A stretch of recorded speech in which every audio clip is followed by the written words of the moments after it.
today's tutorial, I'm going to show you how to enable or disable smooth edges on images and text on your Windows 11 laptop, tablet, or desktop computer. So this should hopefully be a pretty straightforward process here, guys. And without further ado, let's go ahead and jump straight into it.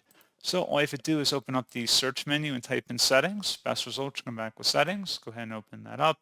Select accessibility on the left panel, and then on the right side underneath vision, select where it says magnifier.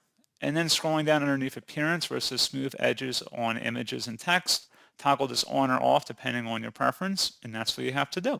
So pretty straightforward process, guys, and as always, thank you for watching. I do hope that was able to help you out, and I do look forward to catching you all in the next tutorial. Goodbye.